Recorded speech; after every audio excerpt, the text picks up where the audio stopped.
भारत और अमेरिका के बीच मजबूत रिश्ते हैं। हाल ही में प्रधानमंत्री नरेंद्र मोदी अमेरिका दौरे पर गए थे, जहां राष्ट्रपति डोनाल्ड ट्रंप ने उनका जोरदार स्वागत किया था। ट्रंप के दूसरी बार अमेरिका की कमान संभालने के बाद दोनों नेताओं की ये पहली मुलाकात थी। इस बीच ट्रंप का बड़ा बयान सामने आया। भारत में मतदाताओं को प्रभावित करने के लिए $21 मिलियन की अमेरिकी फंडिंग से जुड़े सवाल पर ट्रंप ने कहा कि हम भारत को $21 मिलियन क्यों देंगे।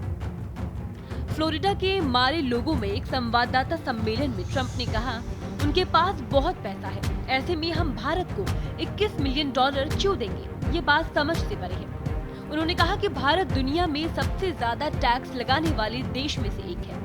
हम मुश्किल से वहां पहुंच सकते हैं क्योंकि उनके टैरिफ बहुत ऊंचे हैं। ट्रंप ने ये भी कहा कि वो भारत और प्रधानमंत्री का बहुत सम्मान करते हैं, जो कुछ दिन पहले ही अमेरिका से गए हैं।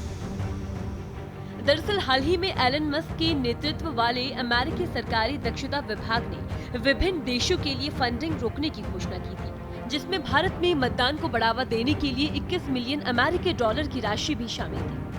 डीओजी का कहना था कि अमेरिका ने भारत में मतदान प्रतिशत बढ़ाने के लिए बनाए गए $21 मिलियन के कार्यक्रम में कटौती करने का फैसला किया। डीओजी अमेरिका सरकार के खर्चे में कटौती कर रहा है।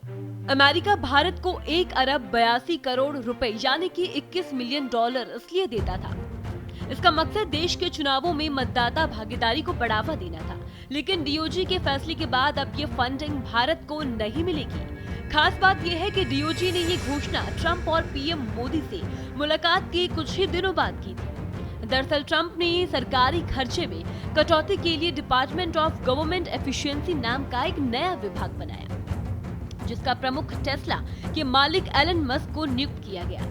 ये विभाग चुन कर अमेरिकी सरकार के खर्चे में कटौती कर रहा है। मस्क एक अमेरिकी खर्चे को चेक कर रहे हैं और उस पर सरकार की नीतियों के तहत फैसला ले रहे हैं।